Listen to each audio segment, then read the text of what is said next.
Paramashivoham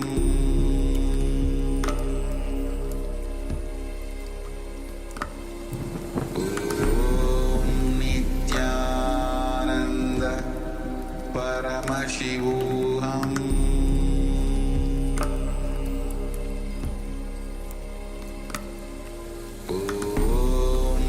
Nithyananda Paramashivoham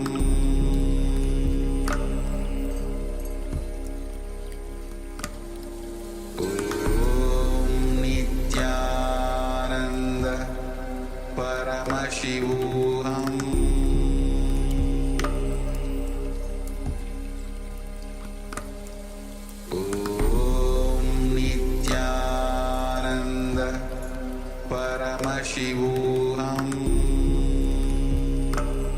Nithyananda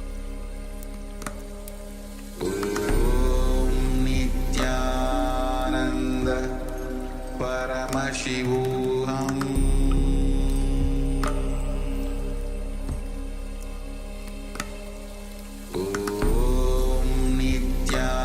Nithyananda Paramashivoham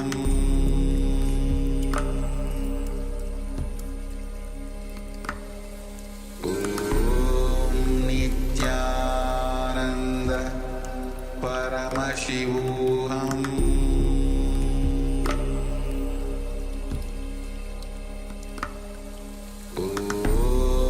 Nithyananda Paramashivoham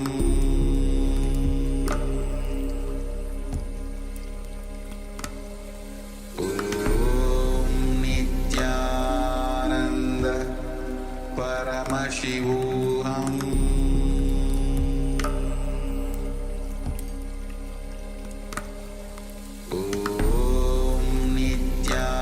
Nithyananda Paramashivoham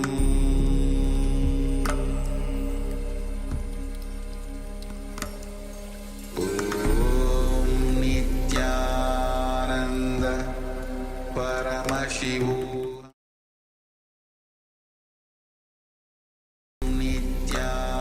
Nithyananda Paramashivoham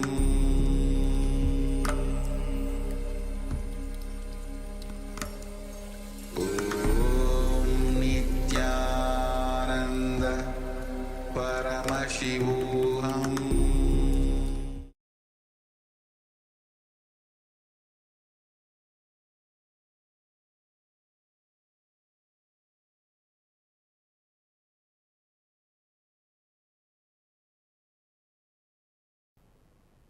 There's a beautiful example in Upanishad. Upanishad is the source book of Hinduism, just like Bible for Christianity, Quran for Islam. Vedas are the source book of Vedic Hindu tradition.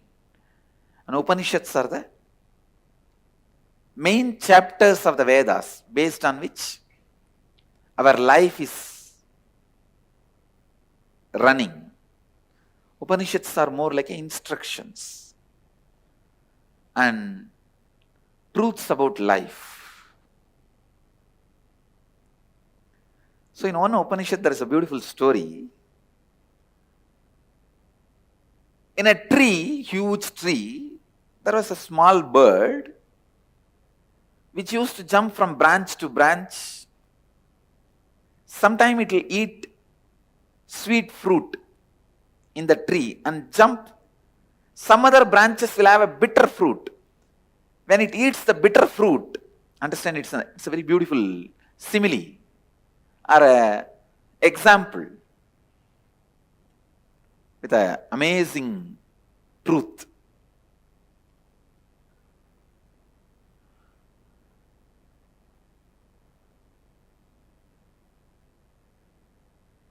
When that small bird eats the bitter fruit, it will feel pain. On that same tree, on the top of the tree, there was a big bird sitting, golden color, shining. That big bird neither eats bitter fruit nor eats the Sweet fruit, it just sits in the peace and silence, complete completion. It's radiating its glory. The small bird, which is running between these lower level branches, sometime when it eats the sweet fruit, it feels joyful, and bitter fruit, it feels bad. When it feels bad, it look up and see the big bird and think, see that bird, so beautiful, he's so graceful, he doesn't have any pain, any suffering. Why not me also become like that? So it will think, yes, let me go near that bird and become like that bird. It will start jumping towards that bird. But when it is going towards that bird, suddenly on the way, it will eat some fruit which is very sweet. The moment it eats the sweet fruit, it will forget that big bird and it will start eating more fruit till it lands on the bitter fruit again. The moment it eats the bitter fruit again, it will look up and say, I should become like that bird. And then again it will start going towards that big bird. The small bird is spending all his life like this, jumping here, there, here, there, here, there, suddenly looking up when it eats the bitter fruit. But when it eats the sweet fruit, forgetting the big bird, forgetting everything, just eating the sweet fruits. Finally, one day, by jumping like this, the small bird has somehow reached very near the big bird. And one fruit which that small bird ate was so bitter, it decided not to look this side and that side, it just locked its mouth and straight went near that big bird. When it went near that big bird, the more it went near, it felt he himself is the reflection of that big bird. And more and more and more when he went, he just merged and became one with that big bird.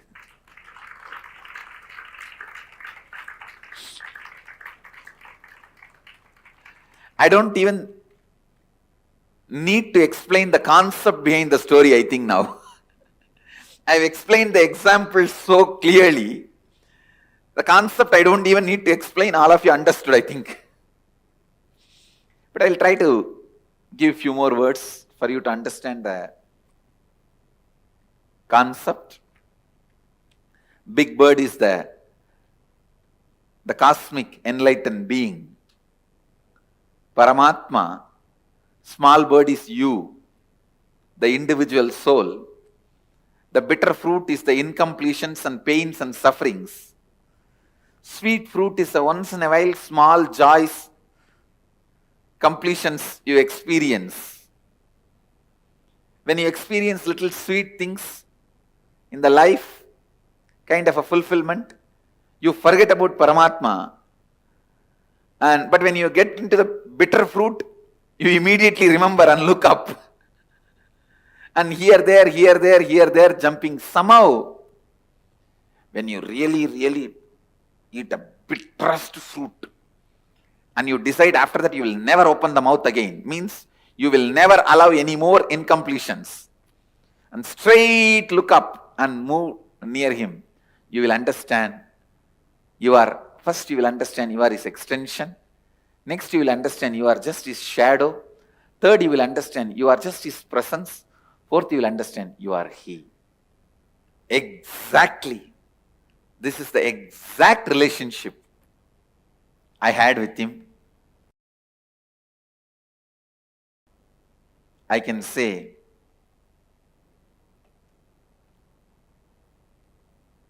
he was my everything. Everything. One day in course of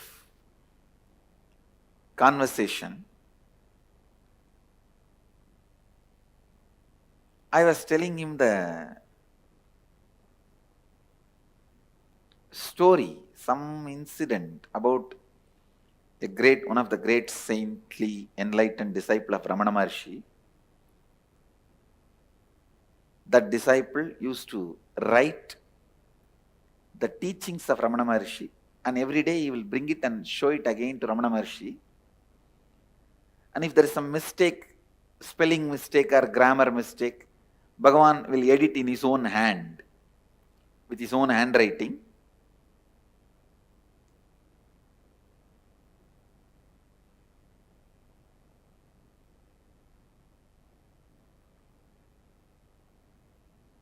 So, that sadhu,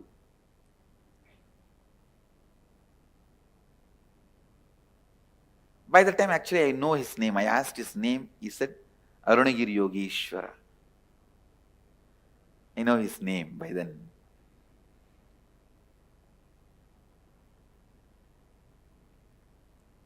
So I asked Arunagiri Yogeshwara, I was telling about this story, then Arunagiri Yogeshwara smiled and said, maybe that is the way that Swami was trying to get the handwriting of Ramana Maharshi in his notebook. And he also made a comment, just to get the Ramana Maharshi's handwriting, this Swami will make more and more mistakes. The moment I heard, immediately I thought I got a very brilliant idea. I thought I will also start writing and bring the notebook to you. You will pen down, you will write, I will keep your handwriting with me. And I did it. At least I had 3-4 notebooks. It's very unfortunate that we are not able to get those notebooks now. Let's see, Kal Bhairava will get it for us.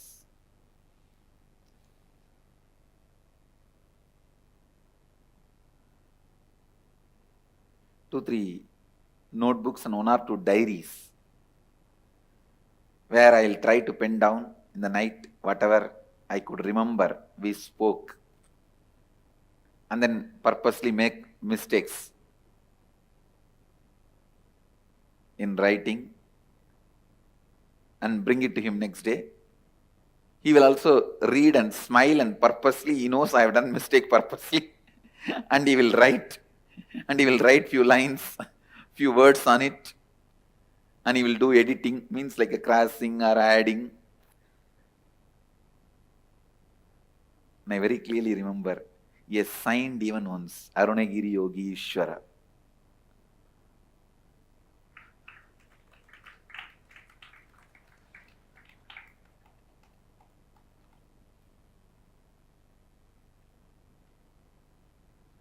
So many things.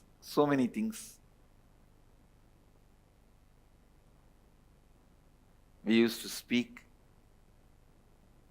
Once I remember he told me that don't go around and tell everyone that you are every day meeting me and talking to me. I took that as an instruction. I never asked why. That was one good thing I had.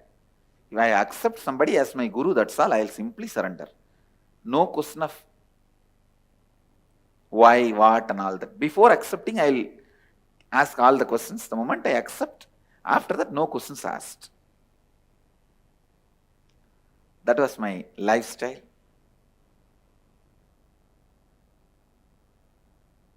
Everything was going well.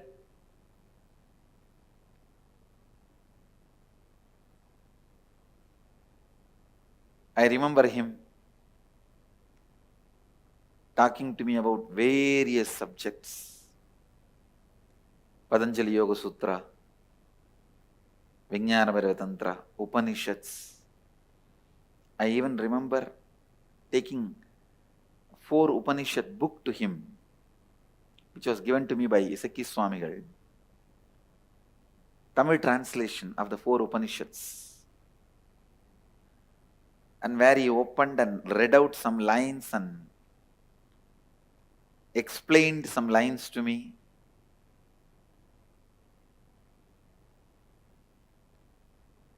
And I had the fortune of directly singing the Devarams of Jnana Sambandar to me. I have heard some of the great songs, Devarams, from his own mouth. I even asked him once, how do you know all this? He said in Tamil, இங்கேயே தானே இருக்கேன், இங்கேயே தானே பாடிட்டு இருக்காங்க, அதனால கேட்கறேன், அதனால தெரியுது. He said, I am here only all the time, na, and they are singing all the time here, na. So I am listening, so I know. These are all that mystical, mischievous answers.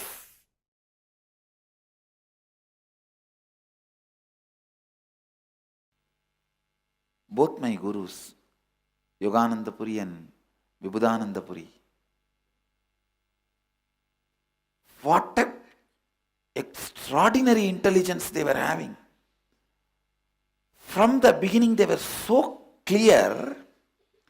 See, by being around them, automatically I picked up this attitude of anything I want to know, I can know. Anything I want to do, I can do. This was not taught systematically to me, please understand. Like how in our ashram, if you live, you will simply get the confidence to do completion and to do nirahara samyama, because you will see every other person will be doing nirahara samyama. Every other person will be sitting and doing completion. You will not have neck pain to wear this big mala, because every other person will be wearing.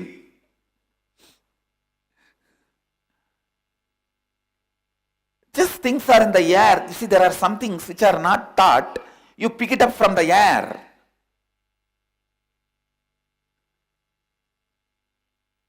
With my both gurus, it was so amazing. Just in their air I picked up. In their presence I picked up that if you want to know anything, you can know. Simply. If you want to do something, you can do. Simply.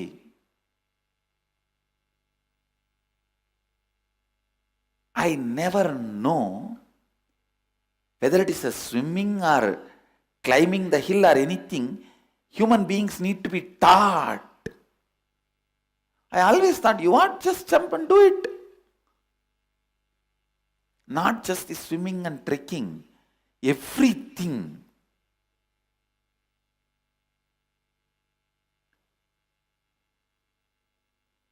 I still remember one day I went to Mataji, Vibhudananda Puri, and told her, the temple, such beautiful deity is there. It is so nice. I want like that. She said, you make it. I did not even ask how. And immediately, from my neighbor, I got one mold of Lakshmi and made a clay mold out of it.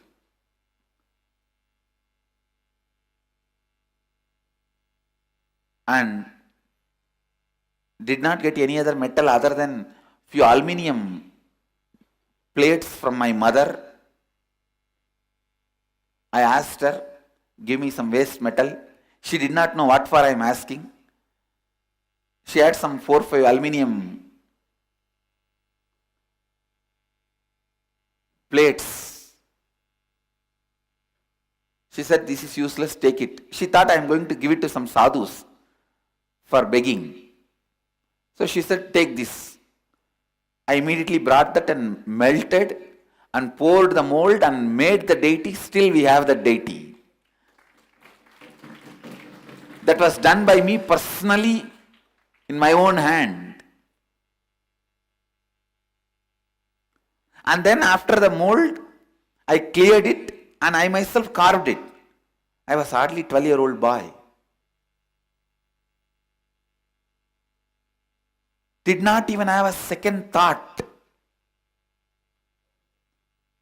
When I did and took it and gave it to my guru, she said, this is your Lakshmi. She said, this is your Lakshmi.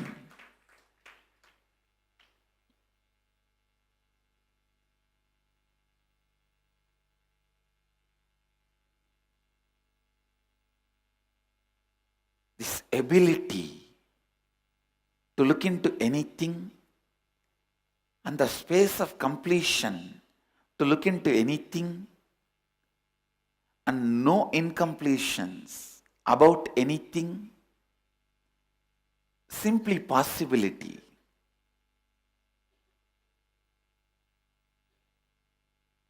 Everything is doable, and do it. Not only doable, do it.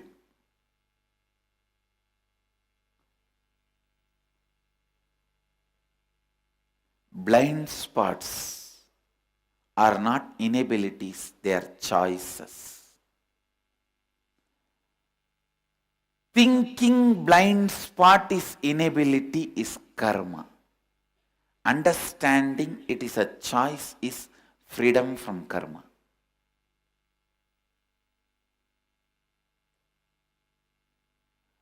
Don't even know about inability and possibility, and simply you are living, making everything possible is vikarma. I neither know it is difficult for some people, easy for some people. I simply did it, like breathing, like living. Still we have that Lakshmi deity with us. When I went and told the deity is so beautiful, I want like that one deity, she neither discouraged me, nor she started explaining how to get it. She said, make it, you can.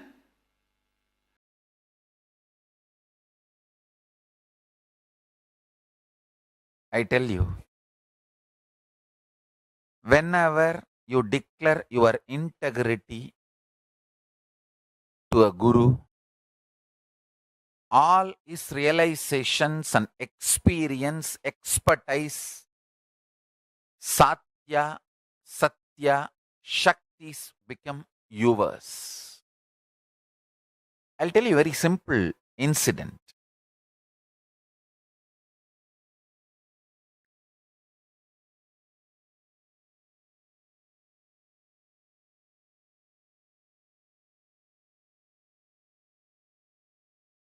I heard this conversation between Raghupati Yogi, Kuppammal and Panduranganar. Once the Panduranganar was supposed to go to Kanchipuram to have some clarification about the Shastras from Tondemandaladinam. That time the Guru Maha Sannidhanam was 230th Guru Maha Sannidhanam. So Raghupati Yogi and Kuppammal advised Panduranganar to have darshan of Kanchi Paramacharya also. That time the Paramacharya, Sri Chandrasekharendra Saraswati Swami, was in the body. So Kuppammal and Raghupati Yogi, both of them are telling, go and have his darshan.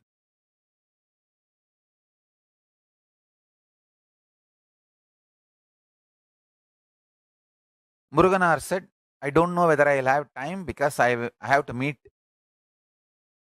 Tondemandala Sannidhanam. So if I have time, I will plan. Then Raghupati Yogi said, no, you have to have his darshan because in many ways his expertise will help you. Then he was sharing an incident when these Swamis gathered.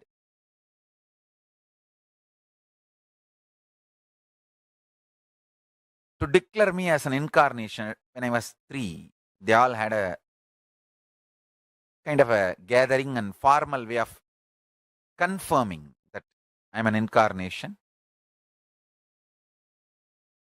Successfully happened. Actually, when an incarnation happens in the body, there is every possibility within 21 months, he may not be able to settle in the body and leave the body. So it takes 21 months for them to confirm that I am grounded in the body. So after the 21 months, they all had a kind of a happy celebration that I am grounded, I am settled, I am going to live. So for that function, they wanted to have the blessings of Paramacharya and Tondemandala Sannidhanam and went. Tondemandala Sannidhanam personally took Raghupati Yogi to Paramacharya, and the Paramacharya not only blessed, and he also told his assistant to get a bamboo stick and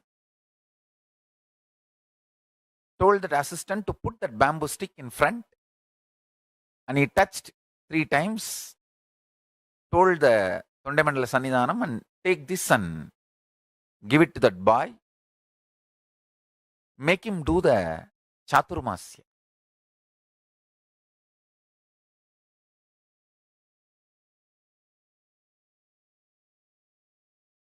In Tamil he said, இப்பவே சாதுர்மாசியம் பண்ண வச்சிருங்கோ,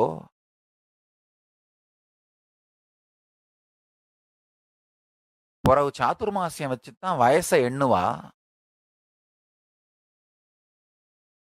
It means actually the age of the sannyasi is calculated only number of the chaturmasya he has done. So whoever has done the largest number of chaturmasya, he is considered to be the greatest sannyasi. So he instructs them, make him do chaturmasya from now itself so that count starts. So my chaturmasya count has started from the time I was 3.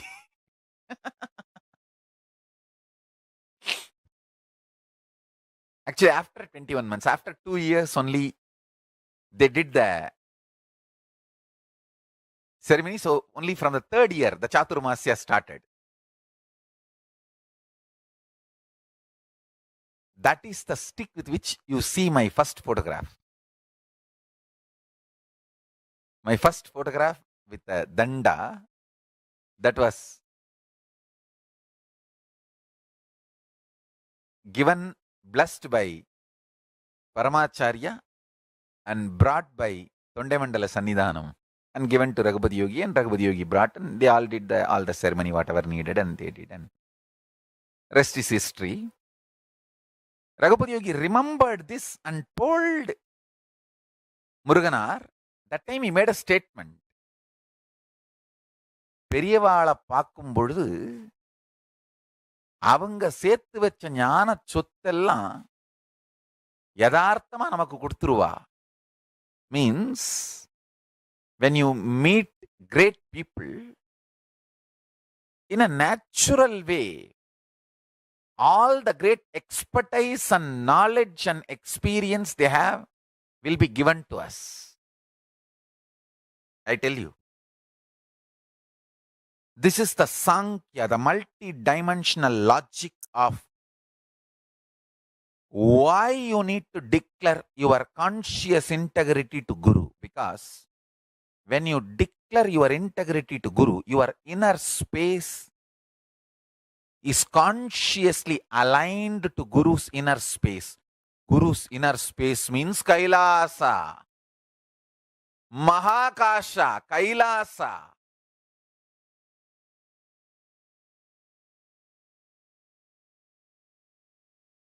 Paramashiva Sarira, how he describes himself in Agama, eternally 16, Divya Sarira,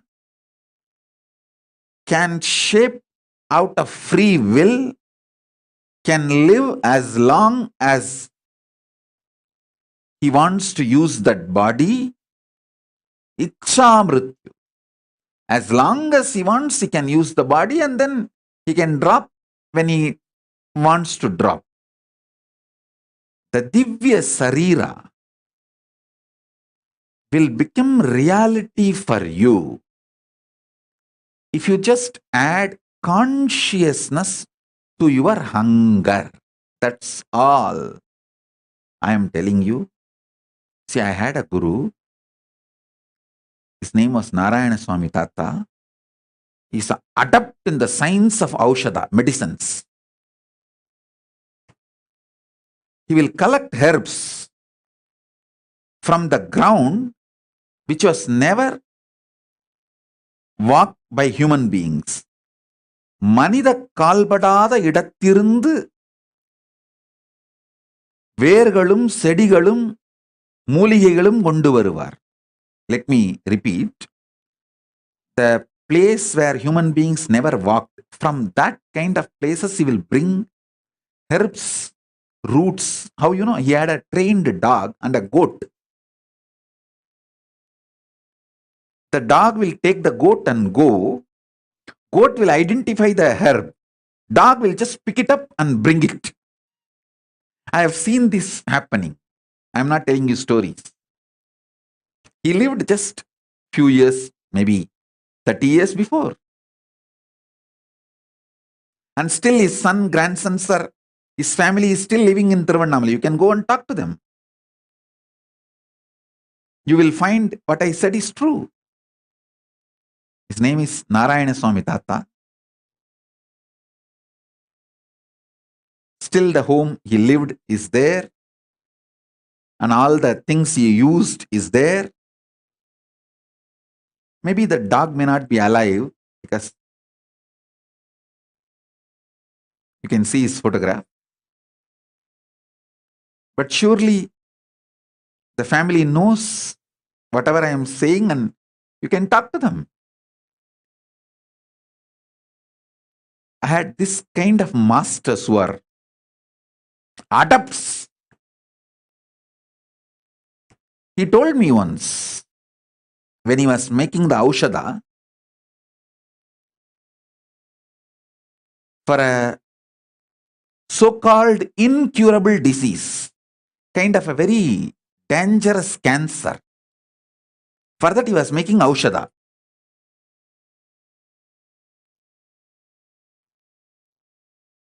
He collected too many things from too many sources and finally made the Aushadha. He called that disciple, or I should say that client, who came to him for healing, for medical care, medical help, Aushadha help, the customer. And he gave that medicine to him.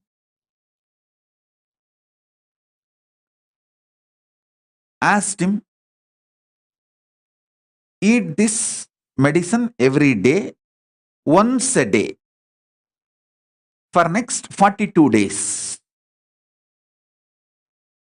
He prepared that medicine with a lot of difficulty. Third day, that guy came back saying that somebody in the home unknowingly threw that whole packet into the river. Without knowing that it is a medicine, they just threw the whole thing while they were cleaning the home and put it in the river. Nearby small stream where they dump all the unwanted things.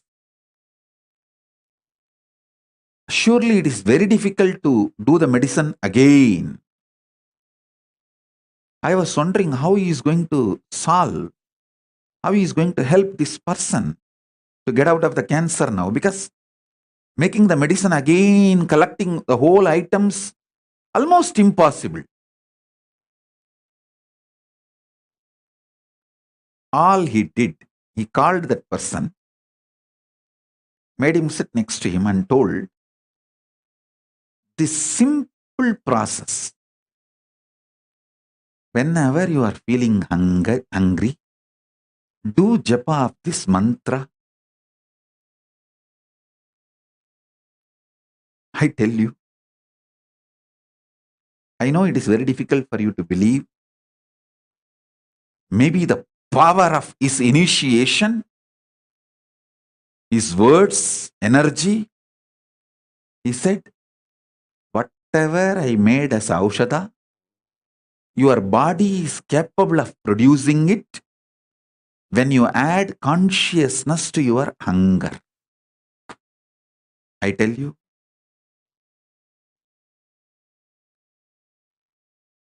surely it is the power of his initiation, because I saw he was having his hand on the shoulder of that person while he uttered these words. So that words have gone into his body like a powerful energy shock. Now literally I am having my hands on all your shoulders and giving you this initiation.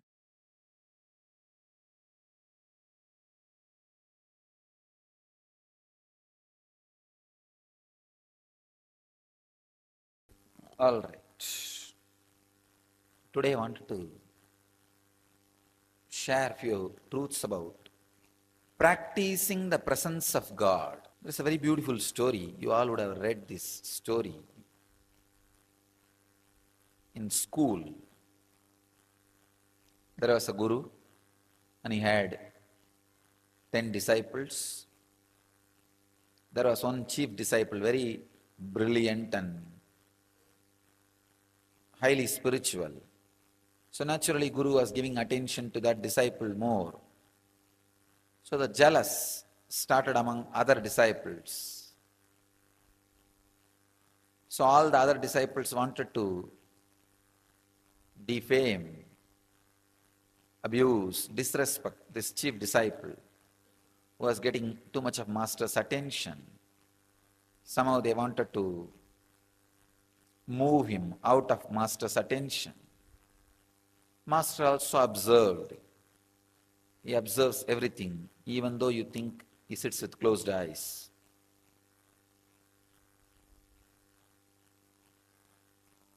He observed what goes on, all the absurdity which goes on when he is with closed eyes, or when people think he is with closed eyes.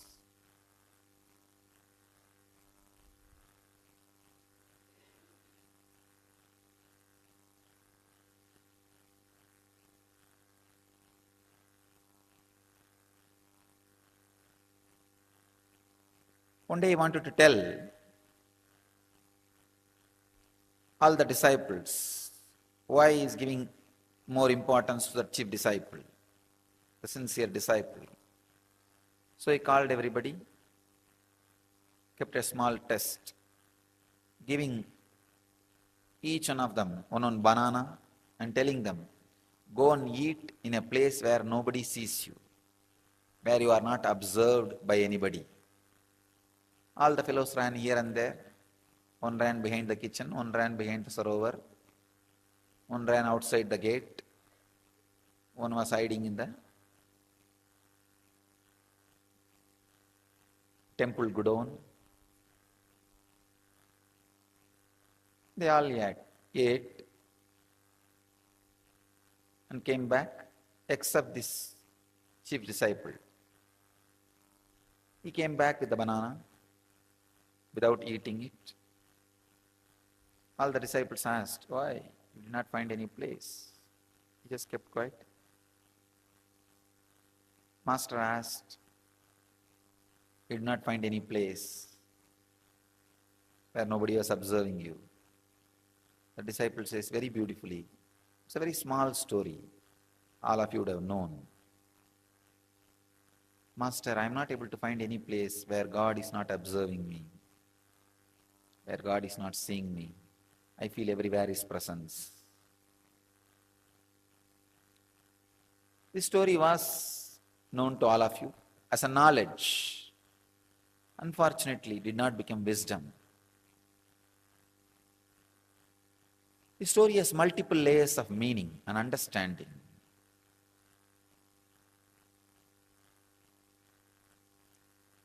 First thing,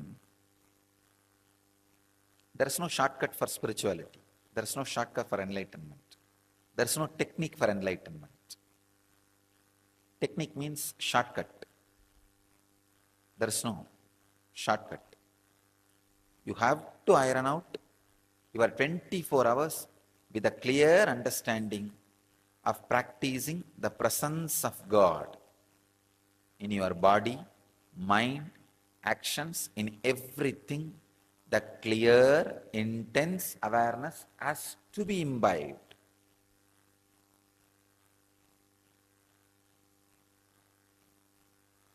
Second thing, whatever you experience as God,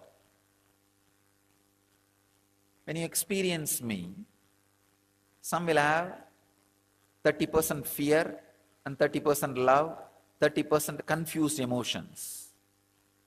Some will have maybe 50% fear, 40% confused emotions. Some will have 100% fear. Some will have 100% love, no fear. Different ways you will be experiencing the Guru. Whatever you experience as Guru, that's what your experience as God. You have no other experience. Whatever may be the experience you have about Guru, whether it is with fear or the attitude of master and disciple, or the attitude of father and son, or the attitude of mother and son, or the attitude of friend, or the attitude of beloved, practice 24 hours. Two things will happen. One, your action will fall into awareness. Second, that fear, whatever the lower experience you have about the master, will extinct, will be burnt away. The percentage of fear you experience with me will be burnt away. The percentage of other emotions, except pure surrender you experience with me, will be burnt away. These two things is possible only by practicing intensely the presence of Guru, practicing the presence of the Master. When you sit in your office, think, this place is owned by Swamiji. How Swamiji will maintain this office? When you sit and talk to people, if Swamiji is here physically, how will I talk? When you do Guru Puja, when I am here physically, just remember, if he is sitting with open eyes, how I will do?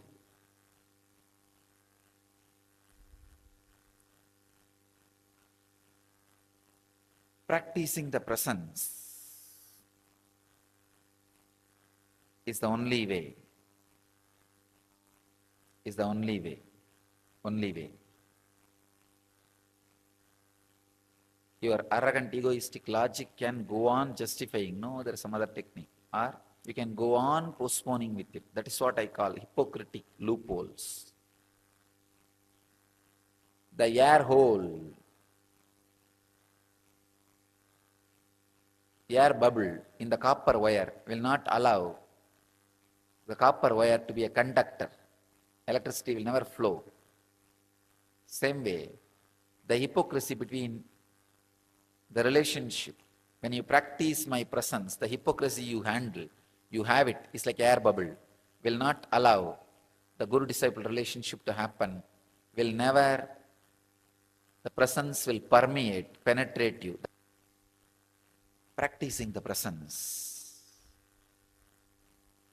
with tremendous respect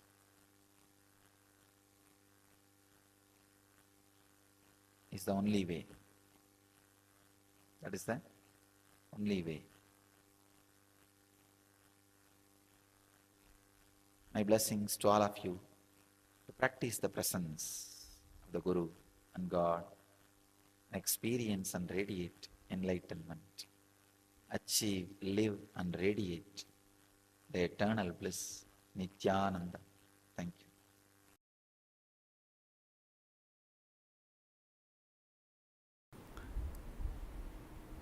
I tell you, once this happened.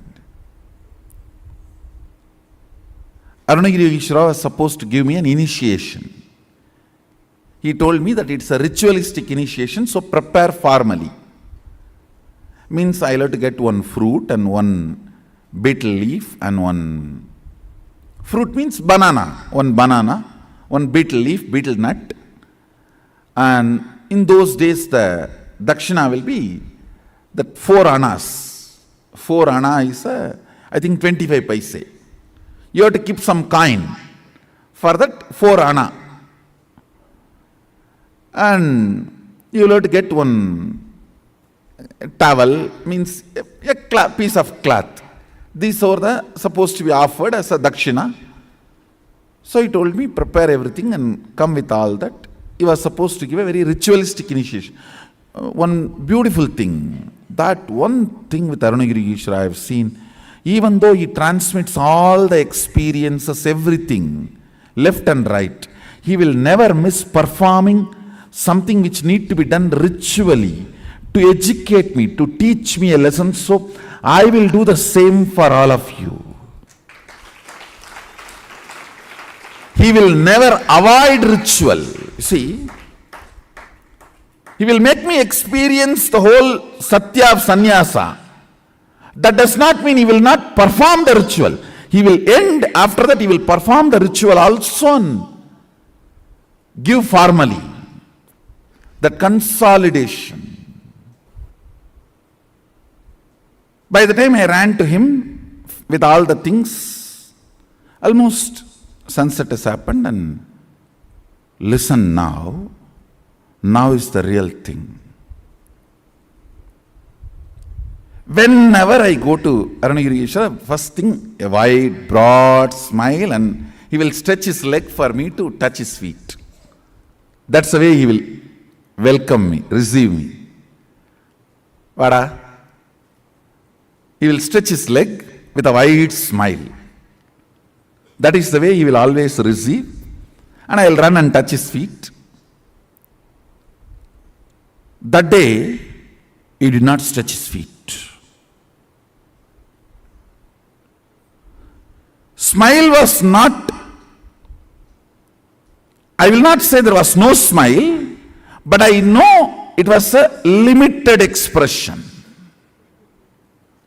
And he did not stretch his leg. That's it. I know.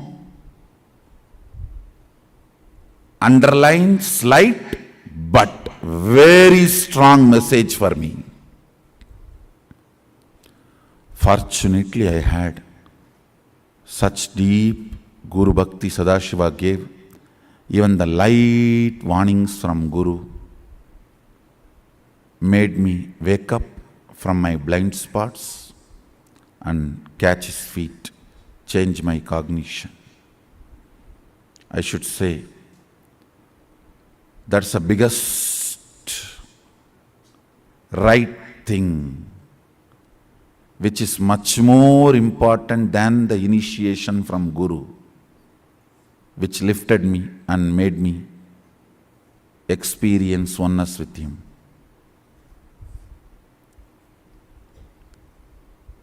It is your ability to see the slight warnings he gives and catch, change the cognition, saves you in life.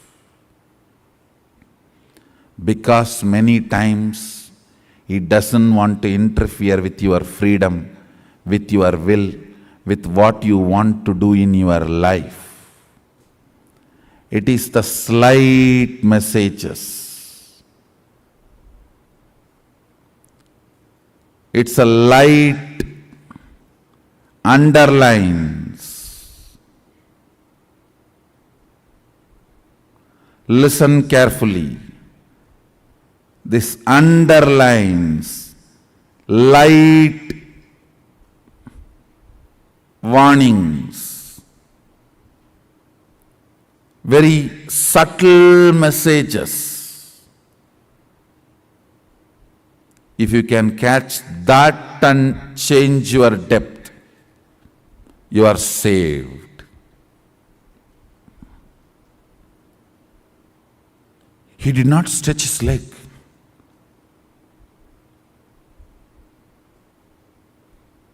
That is enough to shake me. I ran and just held his feet and said, Sami மன்னிச்சிருங்க, late ஆயிருச்சு, தப்பு பண்ணிட்டனே, means forgive me, God delayed,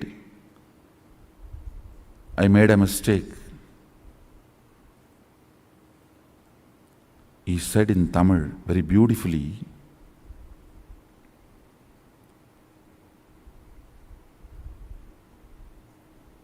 இந்த சேவையை விட அதிக பணம் வேணுன்ற ஆசையினால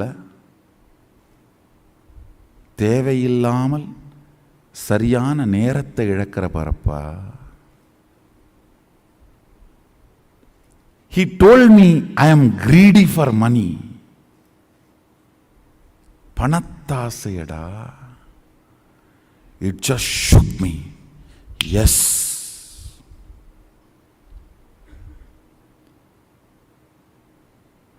Because for initiation, I'll try to repeat the whole conversation. See, for initiation, I need only 1 rupee. I don't need to be standing there and nagging my grandfather for few more coins. Something which I thought I can buy, which can be a comfort, and after all, easy money coming, it's only few more minutes.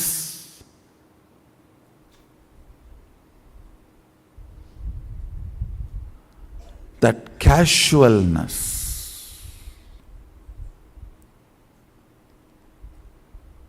it was a slap, shock. I just woke up. Oh God, just these few coins.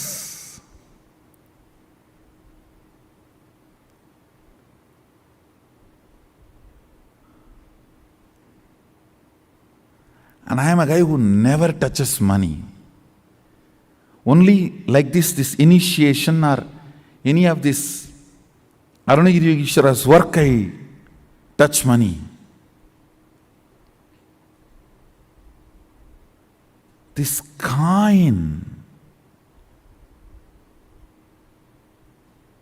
And I remember, I collapsed completely inside. Fortunately, decided to choose the Guru, Arunagiri Yogeshwara, and dropped that remaining coins which was in my hand at his feet.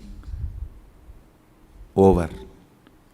Never ever, even the casual greed. Over.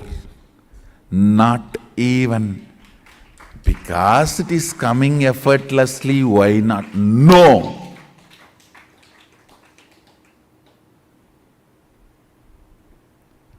I should not even use the word greed.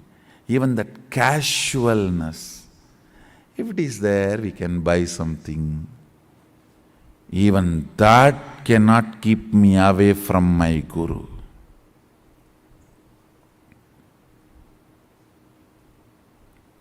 It was too small incident, but too big cognitive shift in me. Over. Over.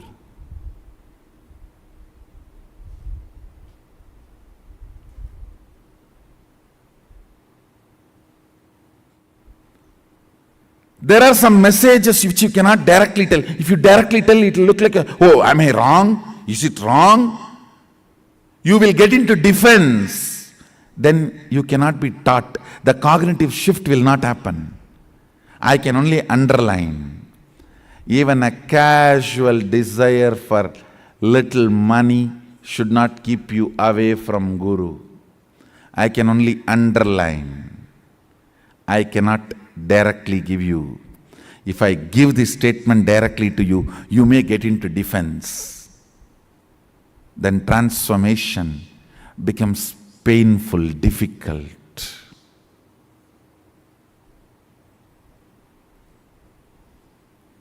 Sometimes things need to be very subtly told. You need to catch it.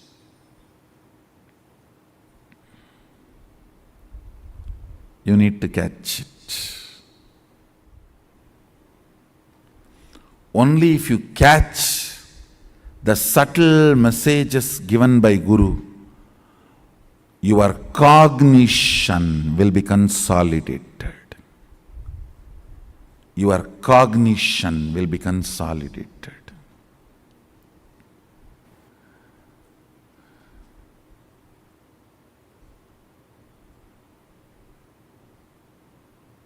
There are some who cannot be recovered.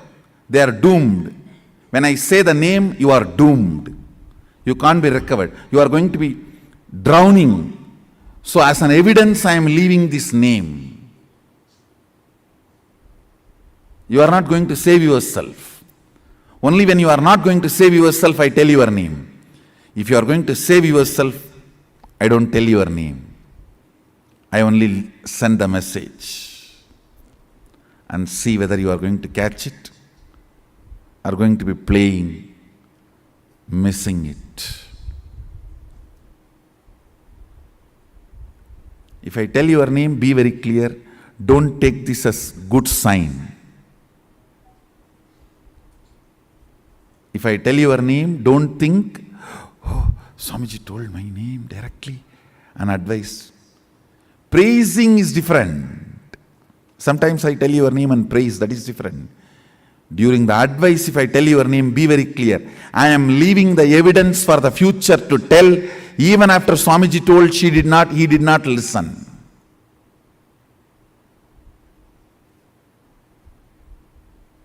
If I don't tell your name, only leave the message, I have a hope you will catch the subtle message and consolidate. Catch the blind spot even you are missing, which is inside you, and change your cognition. If I am telling your name, it means very clear. You are too arrogant. You are not going to change. I am telling your name so that the future, you will be the wrong example for the future to learn lesson from you.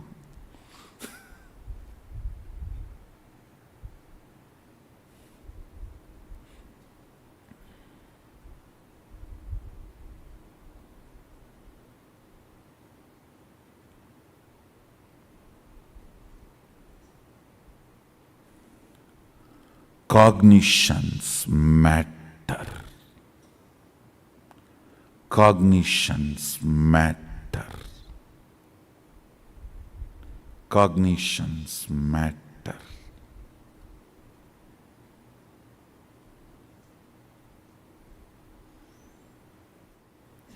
Do you know the funny thing? Next, what happened when I collapsed at his feet? Dropping the coins.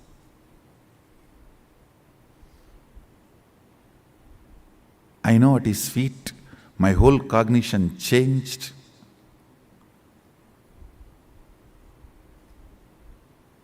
I was completely new. He lifted me up and held my face casually and turned. I saw the sun is back. Sun was back. No sunset.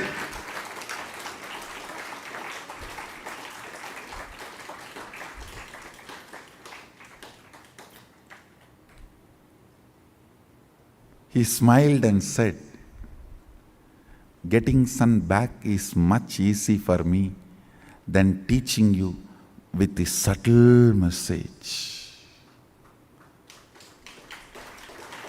This was more difficult. The moment you become defensive with Guru, it is spiritual suicide. You are done. Nothing can be done after that. Sometimes if Guru tells directly, you get into defensive with Guru. Over. Bye.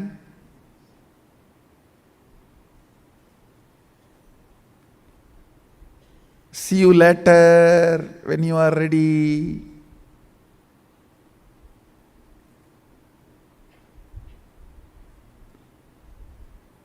Understand?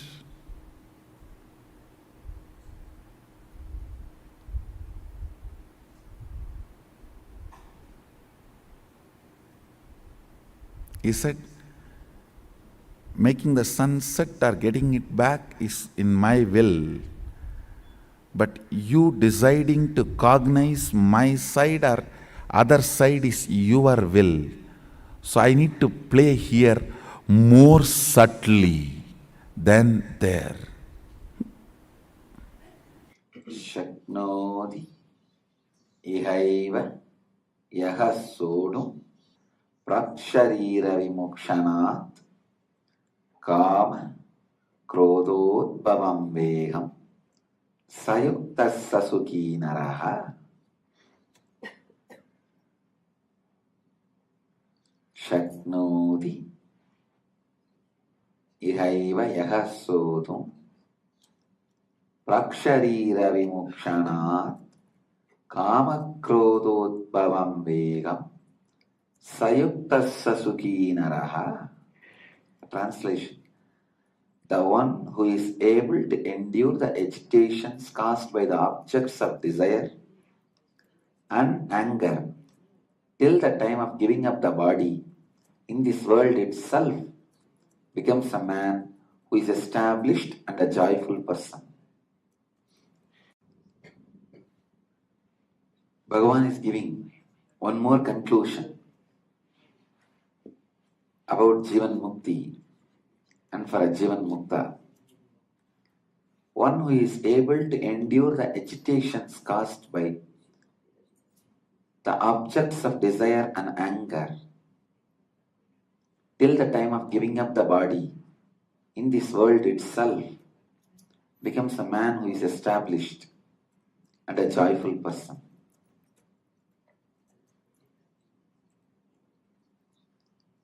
Ability to handle the agitations by the desire objects and anger objects. Desire and anger, please understand. Anger is such an important subject.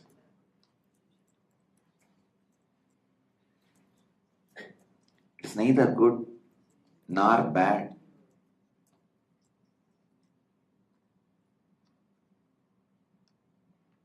It is simply pure energy. How you are going to use it is the whole thing. No, really, anger is the source of energy which even gives vigor to the body. Person who does not even have anger will not be able to do this Kailash Yatra, will not be able to do something extraordinary. See, when there is a cold, you resist, stand and walk, reach the place, even that is nothing but anger. If you just surrender to cold, what will happen? You will die. Understand? Oh, it may be cold, but I am not going to leave. Come on, stand up, walk. Let me reach the goal. It is anger. You are fighting against the cold. So it's not that anger is wrong always. Using in the wrong place is wrong. Just see whether this anger is expressing in your body towards fulfilling of your life's mission, or this expression is going to hinder your life's mission. Understand, there is a big difference. If you see, if you study my anger, you will be free from anger. If you study my anger, you will be free from anger. look into your anger. Let it not be object based. Let it be your purpose based. Then your anger will always be an inspiration, an inspiring energy. When anger is based on the object, it leads to destruction of you and the object. When anger is based on the purpose, mission,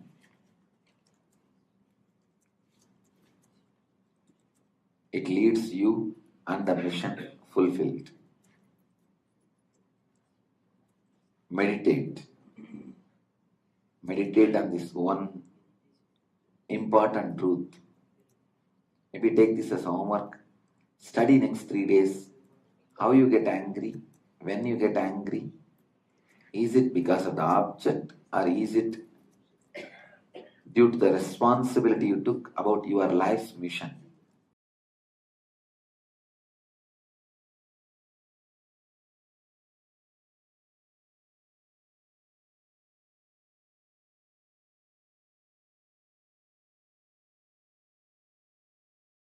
Shaktinipata, quantum entanglement, operates from space.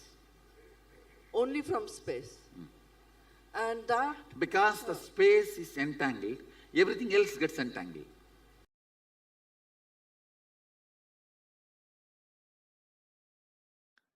In quantum physics, there is a term entanglement. Means, when one energy source entangles with another, they interfere with each other. This interference can be highly positive and transformative and harmonious. Please understand. If one energy source comes in contact with another, if one energy source entangles with another, they interfere with each other. That interference can be harmonious and highly positive and transforming. When you come in my breathing space, this is what happens. Suddenly,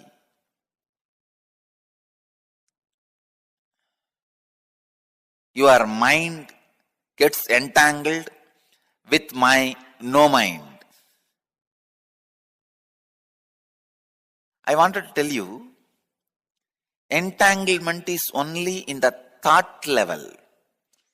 If your mind entangles with my no mind, it is entanglement, thought level. Next, please understand, if your muscle memory gets entangled with my muscle memory, that is called entrainment. If your biomemory gets entangled with my biomemory, it's called enlightenment.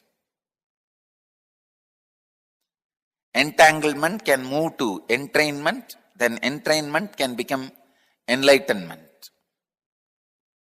You need to know a few things. How this healing happens. See, healing happens in the entanglement level. Kundalini awakening happens in the entrainment level.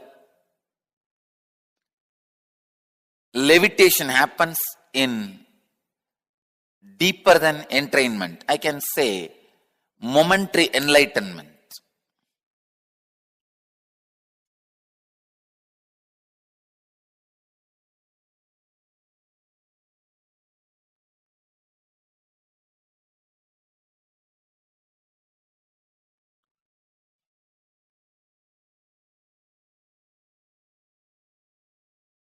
This is very important truth. This truth about the entanglement, because this opens many doors, many possibilities, many understandings. Entanglement means two-person falling in tune with same thought. Entrainment means two-person falling in tune with the same idea. Enlightenment means two-person uniting beyond ideas.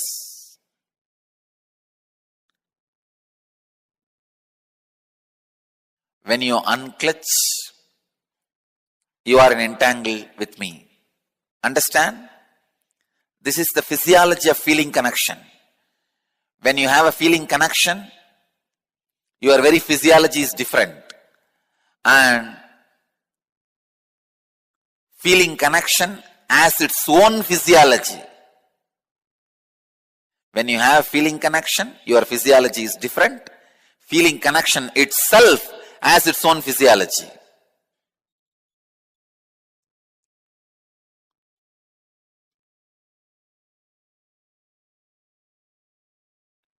One more thing you need to know.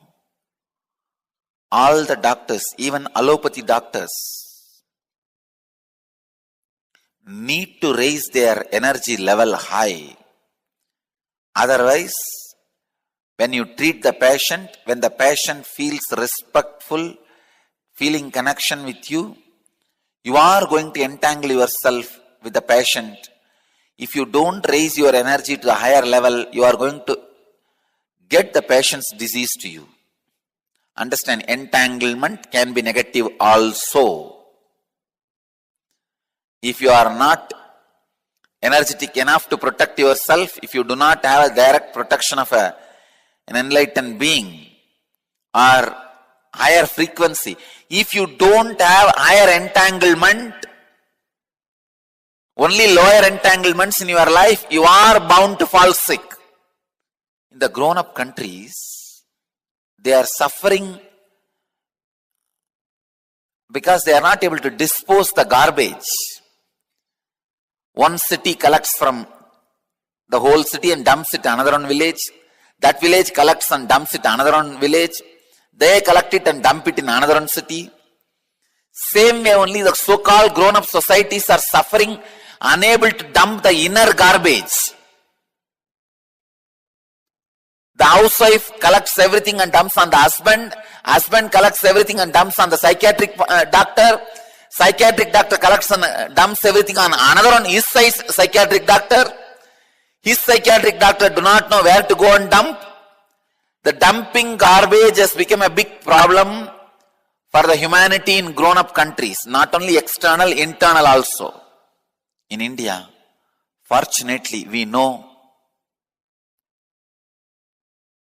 how to reduce the garbage into ashes without any side effect or after effect, without leaving anything affecting the environment.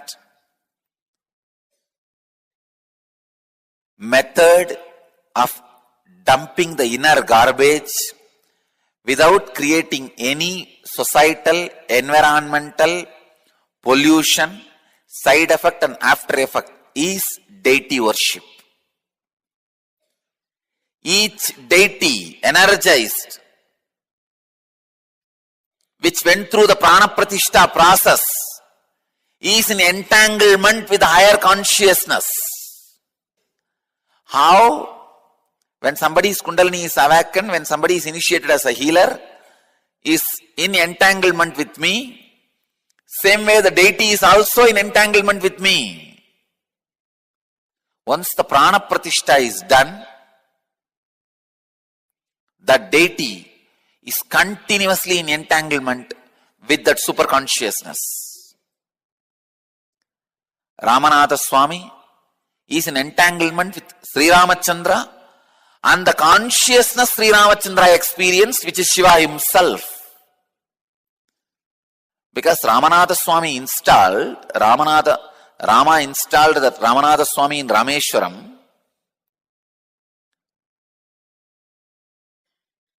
Now the Ramanatha Swami is in entanglement with Rama and Rama's pure inner consciousness.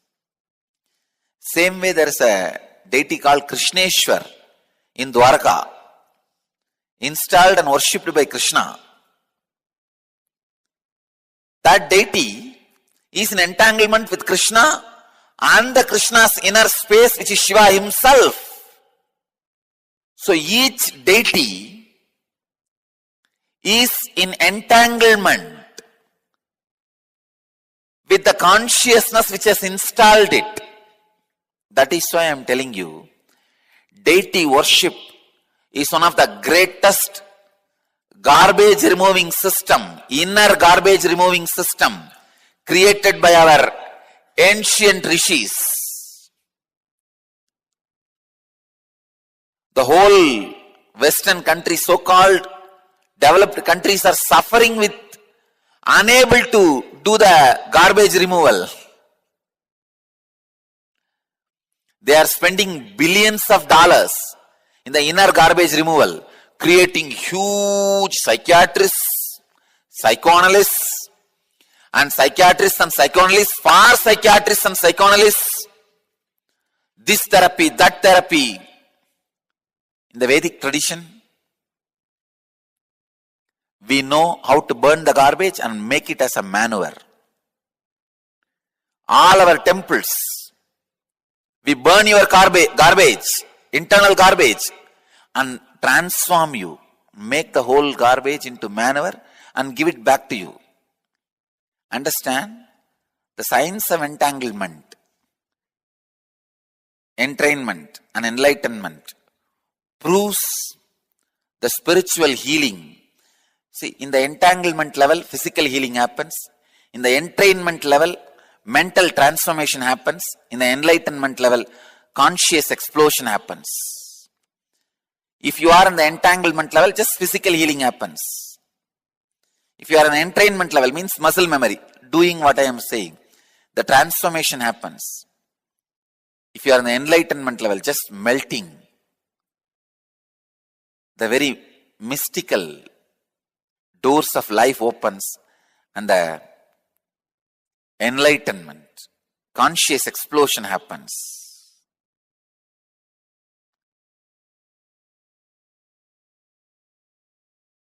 And my every satsang is programmed, I can say, entanglement enabled. When you open any one of my satsang, we should make a word, entanglement enabled. The constant entanglement happens. That is why many times, the ideas which you never heard directly from my mouth or from the discourse, you will be telling to others. You would have heard only 5 ideas. But when you expand it to others, explain it to others, when others question you, you will have 25 ideas coming out of you. You may be thinking, where did I get this? Entanglement. If you get 5 ideas from me verbally and talk 10 to others, you are in entanglement level. If you get only 1 idea from me and talk 100 to others, you are in entrainment level. You just saw me and started exploding. You are in enlightenment level. Entanglement is a very important basic truth. You need to understand the science of healing. This levitation, Kundalini awakening, everything happens just through this great truth of entanglement. Nothing else. Understand, when you are in entanglement with me, I give my inner space to you, which is lighter than the outer space. I'll explain in a very detailed way the science of levitation through this great truth of entanglement. Understand?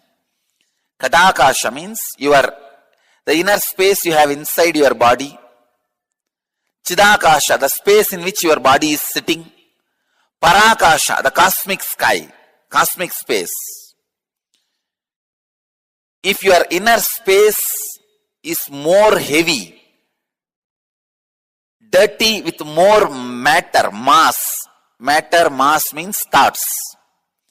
If it is more heavy than the Chidakasha, your outer space, you will be grounded, very strong, fixed, glued to the ground. All I do is, for few minutes, a few seconds, I make your inner space lighter than the outer space by removing the mass, dirt. Means, those few seconds you are in entanglement with my inner space, purest consciousness. Because your inner space loses its mass, dirt, weight, the body just starts jumping, hopping, levitating. But this is only initiation. By and by, after a few times, your inner space starts believing, oh God, thoughtless light space is possible for me. That is my nature. But because of my habit, I am habituated to live in a heavy, clouded,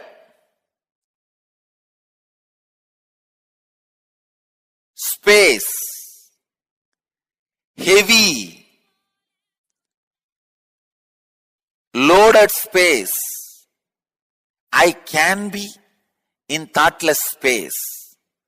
That is my nature. That is my original nature. That will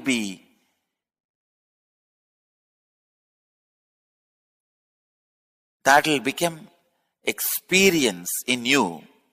If you are constantly initiated and exposed to the pure inner space, then once you are exposed to that, by and by your biomemory, muscle memory, inner space, everything starts enjoying that space and starts living in that space. It becomes living enlightenment. This is the way the entanglement becomes entrainment, entrainment becomes enlightenment. Entanglement is initiation. Every entanglement I made is an endowment I created. Now you need to live it to make it as enlightenment.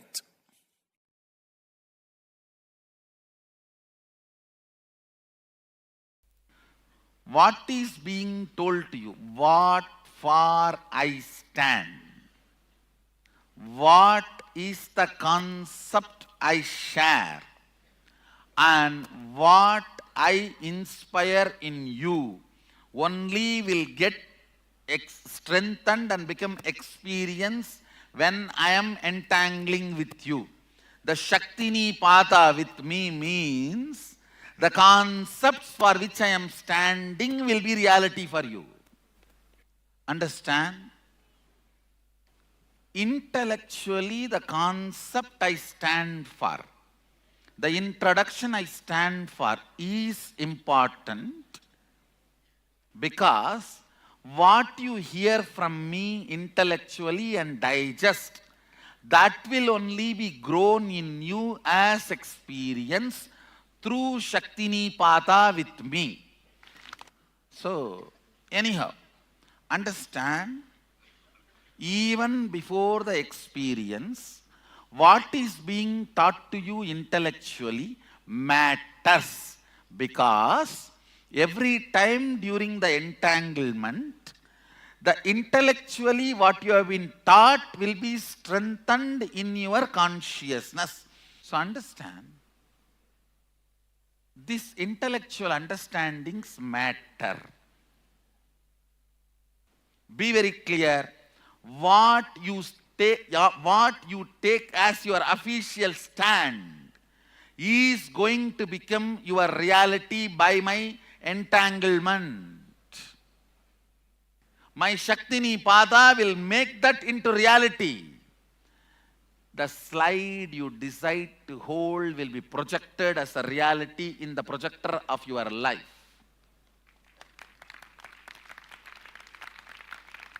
You decide to hold Sadashiva or football game.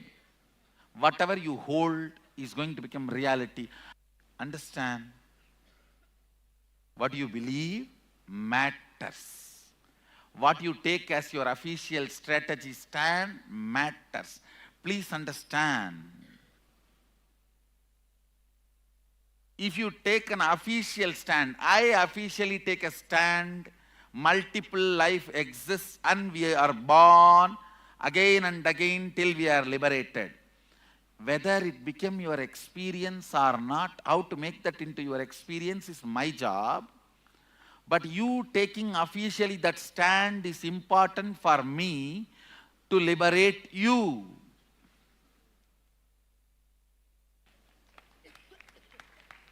How many of you understand? I don't know. Because in the Shaktini Pata, your official stands are made into reality. See, oh, I don't have an experience, I don't know how to make it as experience. That is second question. But do you have that much of trust to take that as an official stand by me sharing with you? There starts the whole process. Your official stands, strategic declarations matters because those things are only transformed into an experience into you through this Shaktini Pata, through this entanglement.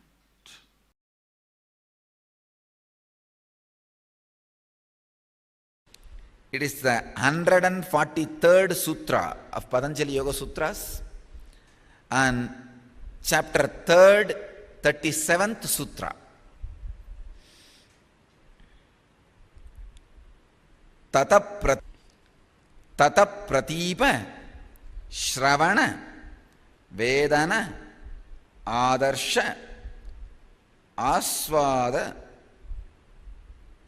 Varta Jayante. Patanjali takes us one step deeper.